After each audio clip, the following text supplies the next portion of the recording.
supérieur donc nag fu loolu yëpp mën na si daal di gën a yaatal ci li nga xam ne nag moo di ay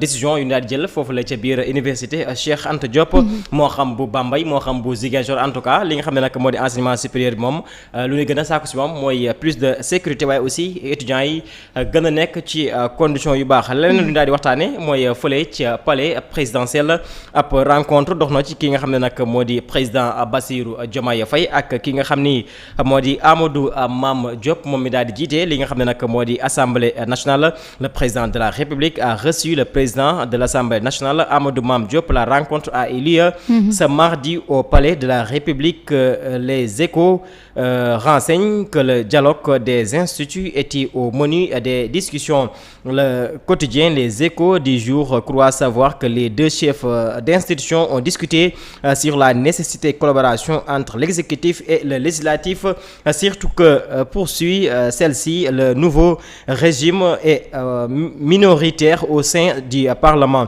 ainsi que dans le cadre des nouvelles réformes envisagées, dont un projet de loi de finances rectificatif et la suppression de certaines institutions. Il lui faut la collaboration des députés de la coalition Benno Bokk Yakaar pour éviter tout risque de blocage, avance la source. Celui-ci indique que pour faire passer les lois, il faut le vote des 3/5 des 165 députés, soit 99 parlementaires, avant de parler que le nouveau premier ministre Ousmane Sonko doit faire sa déclaration de politique générale dans moins de 3 mois. Les députés de Benno Bokk Yakaar réunis ont la possibilité de déposer une motion de censure au risque de faire tomber son gouvernement. loolu mooy dox wala jàkkaarloo bi amoon démb si ñaar ñi jiite lii di institution yi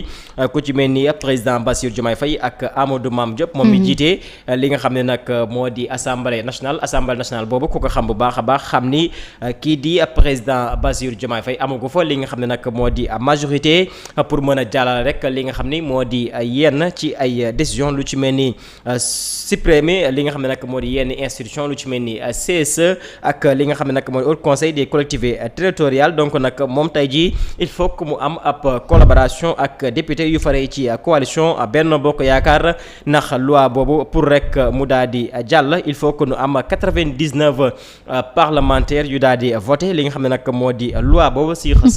165 députés. Alors li ma lay njëkk laaj mooy est-ce que am nga yaakaar collaboration des députés coalition bu Benno Bokk Yaakaar ak ñi nga xam tey ñoo faree ci ko ci est-ce que am nga yaakaar boobu. non loolu moom mënut a nekk je pense pas que ni le courant passe entre ñi nga xam ne ñoo di waa Diomaye président ak ñi nga xamante ni ñoo di waa Benno Bokk Yaakaar ndax ku nekk gis na ni li nga xam ne moo daan xew assemblée nationale. jëm ci ñi député yi nga xam ne ñoo faree woon ci Benno Bokk Yaakaar nga xam ne daanaka bu opposition bi doon wax sax duñ leen may ñu wax. yuuxu saaga xaste lañ fa nekkee woon. tey gëw ma ni collaboration boobu nga xamante ni moom la nit ñi di wax mu mën a am dox ci diggante ñaar ñooñu nga xam ni daanaka seen diggante rattaxul benn yoon. ndax gis nañu li nga xamante ni kàddu yu ñaaw yi gis nañu seen ay ministres yu toog seen ay députés yu toog saaga diw xas ko diw nangam tey buñ ñëwee di wax ay waxu collaboration je ne pense pas que ni collaboration boobu dina mën a am. alors tey jii bu fekkee collaboration boobu amul. donc on pense pas que li nga xam ne nag moom moo di loi pour nu adopter ko pour nu mën a dissoudre li nga xam ne nag moo di CSE ak au conseil des collectivités territoriales doonul loo xam ne lu yomb la. du mën a yomb nag ci ñi nga xamante ni ñoo fi nekk parce que yaa ngi koy wax sànq sa biir wax amuñu majorité fële ci assemblée nationale. te li nga xam ne moom la ñu bëgg vraiment ñaari kuréel yooyu nga xam ne bëgg nañu ko dindi yaakaar naa lu ñu war a dindi la. ñoom sax bennoo waruñu woon xaar ñu leen koy wax parce que tamit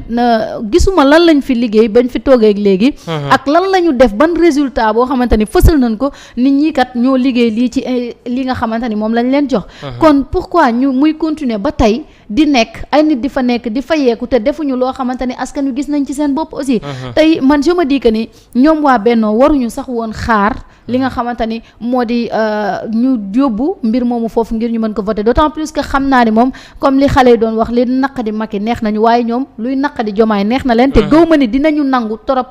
ànd ak moom ci li nga xam ne moo di bëgg-bëgg boobu. alors tey jii lan mooy doon taxawaayu ñi nga xam ne ñoom ñoo di wàllu ndax boo fàttali ko wàllu ak yeewi askan wi ñoo joxante woon loxo ci li nga xam ne nag moo di législatif yu ñu daal di weesu nga gis ni kat ñoom bu ñu demee ba am benn limu ci député yi daanaka nag lii di Pastef am na liggéey bu am solo boo xam ne def nañ ko ci mais bu ñu demee ba àgg ci li nga xam ne nag moo di motion de censure bu Birame Souleye dugaloon da ngaa gis ni carrément dañ see keccap seen loxo génne dem taxaw ni carrément dañ si daal tëddee njaaxana est-ce que donc tey ji yaakaar nga collaboration dina amaat entre li nga xam ne nag moo di Pastef ak wàllu Sénégal même bu fekkee sax ñoom nañ jàppale si élection présidentielle yi non même gëw ma ni sax boobu tamit dina antu parce que je me rappelle assemblée nationale bi mujj bi nga xam ne ñi ngi wax ci waxu amnistie bëri na ci ñoom ñoo xamante ni ñii dañ ko d'accord ñii dañ ko contre alors que ñu nekk benn coalition wàllu am na ñoo xam ne voté nañu pour ñii voté contre ci benn coalition kon li nga xamante ni peut-être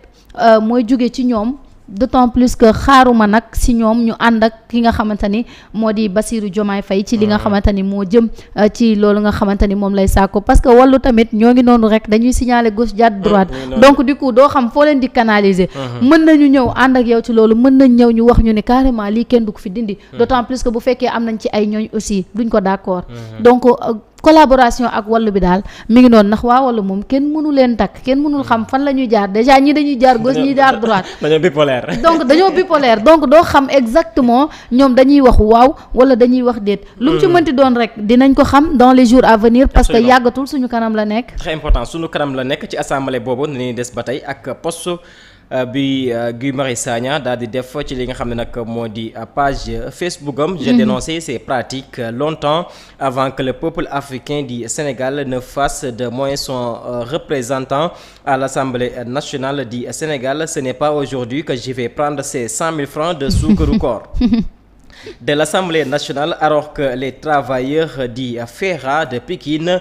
Est courent derrière 10 mois d'arriérés-salaires. Les surveillants de l'université numérique Cheikh Hamidou Kane courent derrière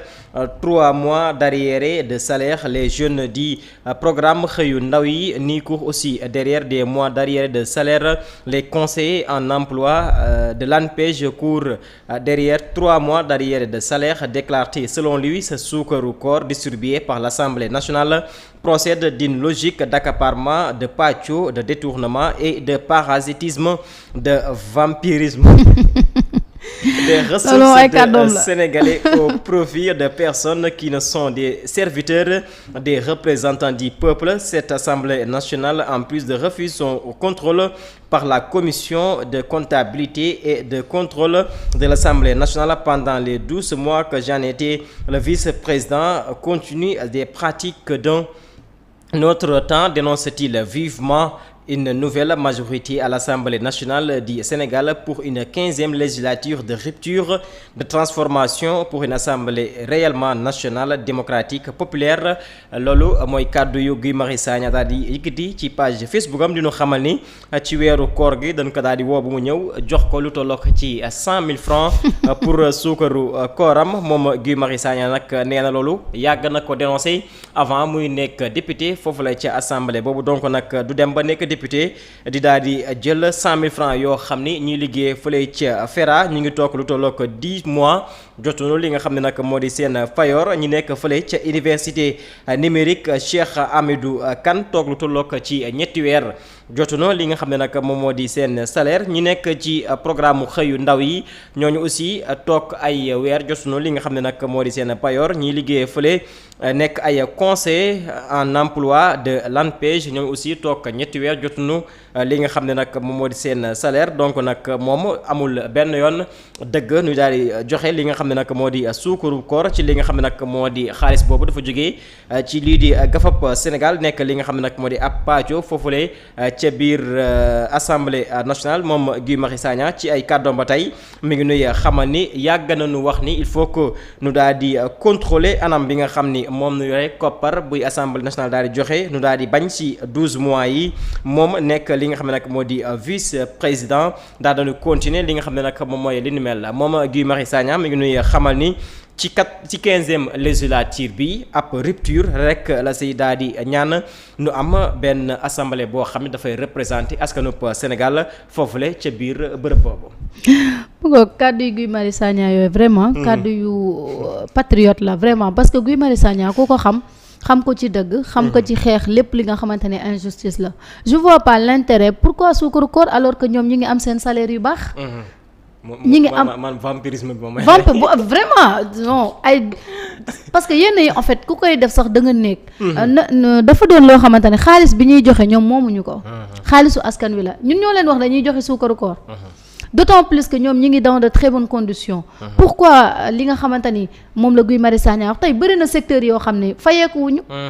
amuñu dara ñi ngi liggéey sonn ba bëgg a dee pendant ce temps yéen ñi nga xam ni vous êtes à l'abri yéenay jël xaalis boobu noonu nga xam ne waroon na dugg fee muy dugg ci seen poche 100 000 francs mooy lan loo xam ne matul dara de certes ci ñoom mais buñ ko dajalee war na am foo xam ne war na fa mën a fat mu doon koo xamante ni daanaka dafay xeex lépp lu jëm ci injustice parce que jàpp na ni lii nga xam ne moom la ñuy def injustice la ba pare lii daanaka doon na loo xamante ni du ormal sax ñoom seen der ndaxte dafay mel ni ku yor man mi yor juróom rek yow nga yor dërëm ma foqati sa dërëm booleeg sama juróom daanaka aw ma xel parce que yow li ma yor moo ëpp li nga yor ba pare yaa ngi xëccu ci lii il faut tamit ñu xoolaat Assemblée nationale dafa jot gis nga ñi ngi wax ay saytu et tout ça mais dafa jot ngir ñu xoolaat tamit Assemblée nationale façon député yi fay nekk Assemblée nationale nan la ñuy def parce que mosumaa gis assemblée boo xamante ni